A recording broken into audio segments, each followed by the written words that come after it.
off for a farm tour. Smile. Thank you. So I'm 5th generation.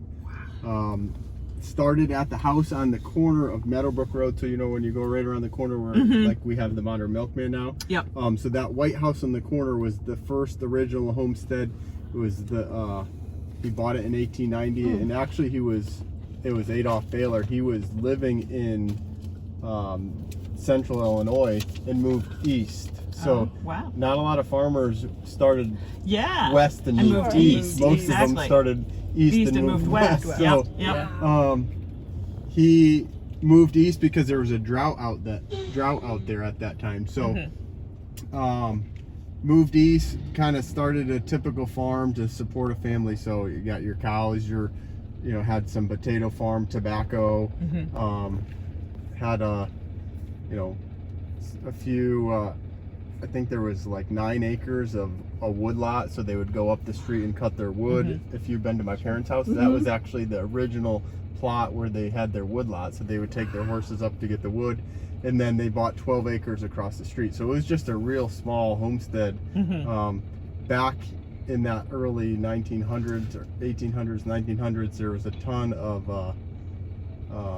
farms in Ellington. Actually, I don't know if you ever heard it, but the Ellington used to be called the milkiest mile in America. I have a picture of it. Yeah, I can show it to it later. There used to be like 40 dairy farms. Oh wow. Here's the warden that he's checking up on things. We have a nutritionist that works for us.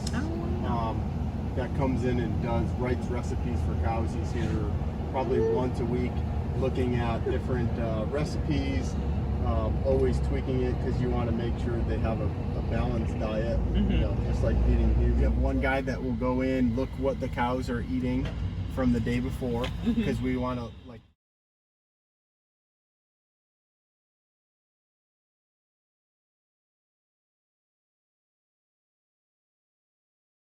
chop it up, put it in a truck and bring it here, and then we pack it. And then out back is our corn silage, which is the majority of the diet. So that is just a corn plant that we go through with a big chopper, chop it all up, put it in a truck, and then there's a lot of in this industry. There's a lot of people that have their With that dry mix, do you mix it in with the silage? Yeah, so silage is the majority of the diet. So it will call for like 10,000 pounds of silage and 2,000 pounds of haylage, and then maybe 5,000 pounds of that dry ingredients in there.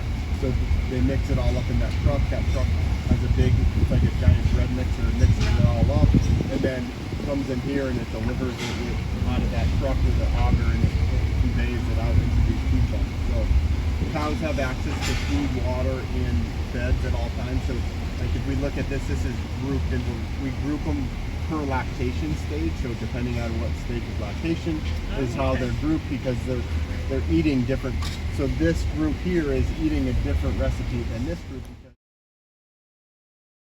They're smart because they must know that the water. Get back and forth between Most people don't think cows are smart, but the food they're really smart. and then the water area, and then there's a resting area up there. that's somehow where they can wait. And then you see around their necks, there's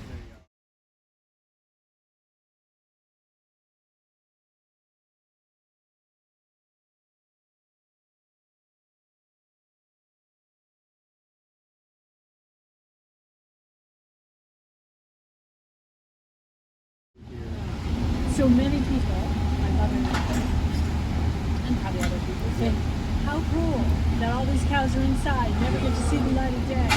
And again, she grew up in a dairy farm, in the 40s. So, Too hot. Sure, they did a lot of research, but they didn't just come up with this design. But they could stabilize the temperature. They are so cute. They could stabilize the temperature and I gave her a lesson a couple Did you? months ago. No, that's right. Solids are actually recyclable solids in a bedding product. So actually on top of the bedding, on top of the mattresses is recycled manure. Oh, but really? It's like, you can see it's like a sawdust. Yeah. So we Oh, that's recycle. Hey guys, that smile. Then it keeps a nice dry veg. Eats about 100 pounds of food, drinks about 30 gallons of water, produces about 10 gallons of milk a day, but also will produce about 15 gallons of manure. Yeah. When they eat that food, about 75% of that energy in the food goes to make milk, keep her alive, keep her healthy. The other 25% passes through, and there's still energy left in that manure. So really, this thing is like replicating a cow's stomach again. Oh wow. To, it heats it up to 100 degrees.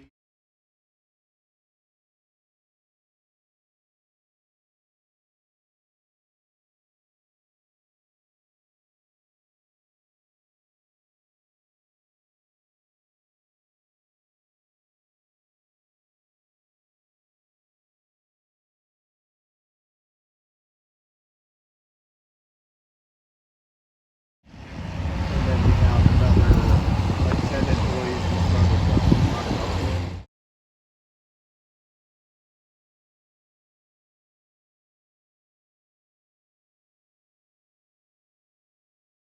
Oh, I'm sorry. No, it's my bad.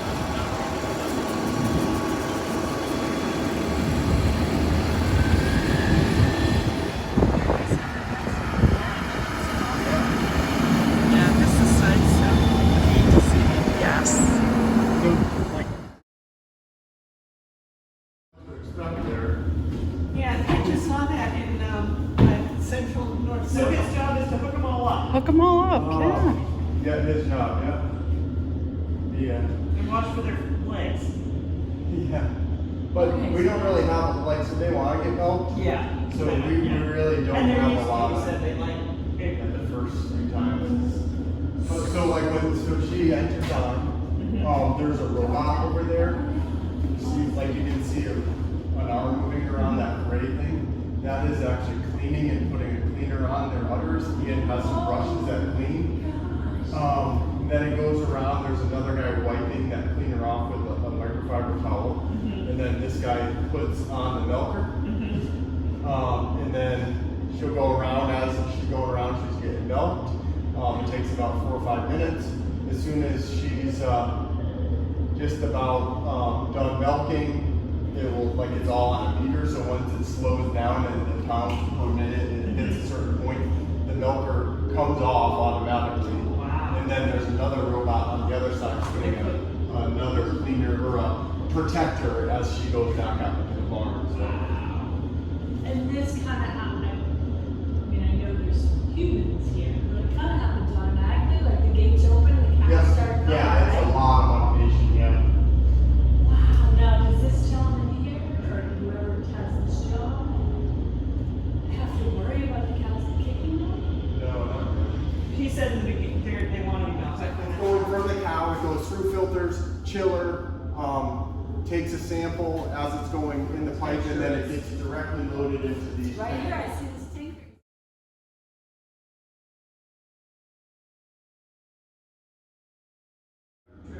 There won't be much milk.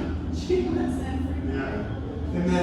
And then like during, so it takes about 6 hours to milk the cows, and then they'll wash everything, so pressure wash the outside, and then the whole inside of the pipeline gets a washing. So that's all. This is pretty amazing. This moving device milks, funnels it where it's gravity fed into that little silver holding tank right over there, where it gets pumped up, down through the center, into a basement. There is one in Connecticut that's maybe 20 years old, so nowhere near this. And the cows seem really comfortable. They know the routine. Well, I'm sure you're super busy. They're really well trained. We show like what cows are milking, so if we want to do any like that's where they'll do all the marking. Yep. So like she'll mark, hey, this green today means that she needs to be checked for this, or There was like a shower went on over there. a what? There's like water. Oh, that's if they get too far and make it past the ball, then it goes a little bit of, sprays a little bit of water out of the nose. In the hot weather. Oh, and here is that carousel from the outside. All the doors are open on this beautiful day, so there's plenty of breeze and fresh air for the girls.